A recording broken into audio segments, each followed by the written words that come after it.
Hello dear students, we are going to start the second part of the chapter different kind of school. So let's start. अब तक हमने पढ़ा कि बच्चों का अंधा दिन होता है, चोट वाला दिन होता है, लंगड़ा दिन होता है।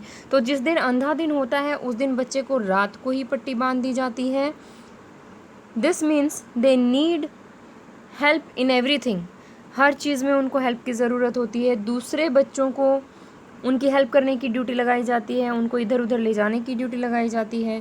They all learn so much in this way, और इस तरह से वो बहुत कुछ सीख जाते हैं। Both the blind and the helper, जो बच्चा जिसको पट्टी बांधी होती है वो भी, और जो हेल्प कर रहा होता है वो भी। There is no mercy about it, इसमें कोई दुख वाली बात नहीं है।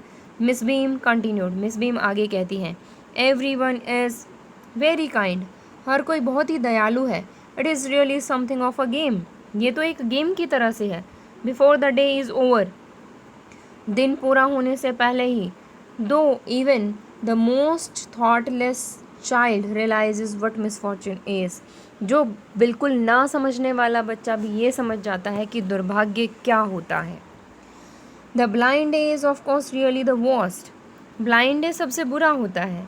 But some of the children tell me that the dumb day is the most difficult, लेकिन कुछ बच्चे मुझे बताते हैं कि जो गूंगे रहने वाला दिन है वो सबसे मुश्किल है।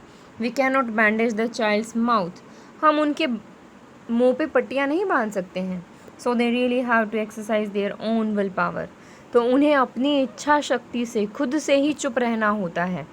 Come in to the garden and see for yourself how the children feel about it, आओ गार्डन में चलो और ख़ुद ही देख लो कि बच्चे कैसा फील करते हैं।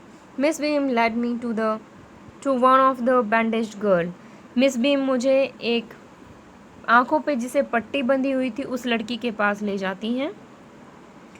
Here is a gentleman come to talk to you, said Miss Beam and left us.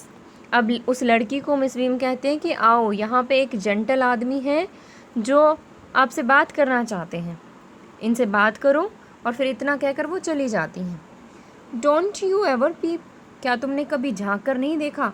I asked the girl, मैंने गर्ल से पूछा। ओ नो, शी एक्सक्लेम्ड, वो कहती है नहीं नहीं, दैट वुड बी चीटिंग, ये तो चीटिंग होगी ना। But I had no idea it was so awful to be blind, लेकिन मुझे कोई आइडिया नहीं था कि ब्लाइंड होना कितना भयानक होता है। You cannot see a thing, कोई चीज़ नहीं देख सकते आप। You feel you are going to be hit by something every moment, हर पल आपको ऐसे लगता है कि आप किसी चीज़ से टकराने वाले हो। It's such a relief just to sit down, और बैठे रहना ही सबसे बड़ा आरामदायक लगता है। Are your helpers kind to you, I asked, narrator पूछता है कि क्या आपके जो हेल्पर्स वो आपके लिए दयालु होते हैं?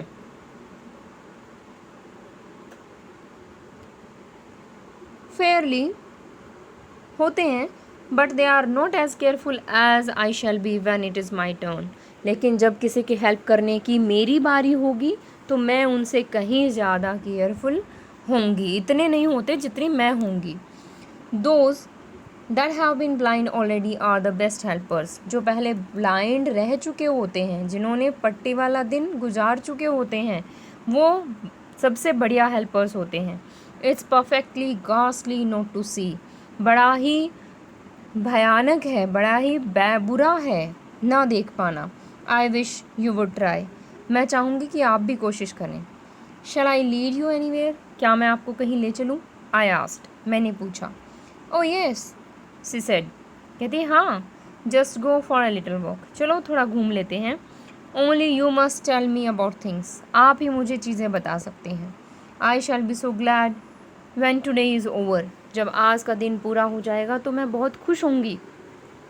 The other bad days can't be half as bad as this, बाकी के बुरे दिन इतने बुरे नहीं होते जो आज का दिन है। Having a leg tied up, एक टांग बंधे रहना, and hopping about on a crutch, एक लकड़ी पर कूदते रहना, जस्ट इज ऑलमोस्ट फन, एक फ़न की तरह से, एक मजाक की तरह से है। आई गेस, मुझे लगता है। Having an arm tied up is a bit more troublesome, एक हाथ बंधे रहना और ज़्यादा दिक्कत वाला है। Because you can't eat without help, बिना किसी की हेल्प के आप कुछ भी खा नहीं सकते हो। एंड थिंग्स लाइक दैट, और चीज़ें इसी तरह से हैं। I don't think I will mind begin deep for a day, मुझे बुरा नहीं लगेगा डीफ होने में, डीफ मीन्स बहरा होने में, एट लीस्ट नॉट मच, इतना बुरा तो नहीं लगेगा। But being blind is so frightening, लेकिन अंधे होना बहुत ही डरावना है।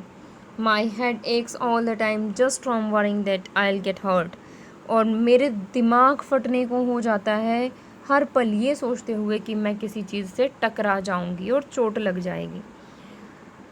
वेयर आर वी नाउ, हम कहाँ हैं अब? In the play ground, I said.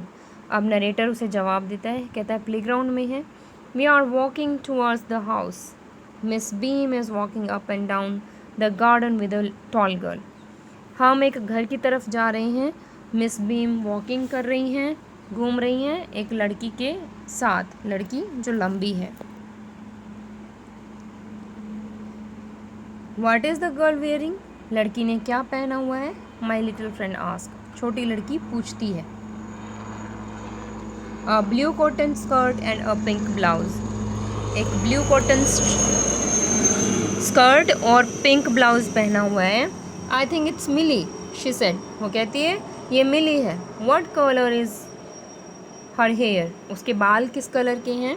Very light, I said, मैंने कहा बहुत ही हल्के कलर के हैं। येस इट्स मिली, ये मिली है। She is the head girl, ये हेड गर्ल है। There is one other, one old man tying up roses, I said, मैंने कहा एक आदमी जो कि गुलाब के फूलों को बांध रहा है। येस दैट इज़ पीटर, ये पीटर है। ही इज़ द गार्डनर, ये स्कूल का गार्डनर है। And the hundreds of years old, 100 सालों बूढ़ा है। Here comes a girl with curly red hair, she is on crutches. अब नरेटर कहता है कि यहाँ एक लड़की आ रही है जिसके कर्ली रेड हेयर हैं और वो बैसाखी के ऊपर है। बैसाखी जो लंगड़े आदमी होते हैं उनको चलने में मदद करती हैं। इट्स अनीता, शी सेड, वो कहती है ये अनीता है। And so we walked on, और फिर हम आगे बढ़ जाते हैं। Gradually I discover that I was 10 times more thoughtful than I ever thought I could be, और अब मैंने पाया कि मैं इतना समझदार हो गया था, इतना चीज़ों को क्लियरली समझ रहा था जितना पहले कभी मैं सोच भी नहीं सकता था। I realized that if I had to be describe people and things to someone else, मुझे लगा कि मैं लोगों को चीज़ें अच्छे से बता सकता हूँ। It made them more interesting to me, और ये मेरे लिए और भी ज़्यादा इंटरेस्टिंग बन जाता है। When I finally had to leave, अब मैं आखिरकार स्कूल छोड़ने वाला था। I told Miss Beam that I was very sorry to go, मैंने मिस बीम से कहा कि मुझे जाने में बहुत बुरा लग रहा है। She replied, there is something in my system after all, हाँ कहती है आपको बुरा तो लगेगा ही क्योंकि मेरे सिस्टम में कुछ ऐसा है। So this chapter is written by E.V. Lucas. E.V. Lucas, you should remember this name, E.V. Lucas. It may be asked in your exams. So thank you beta.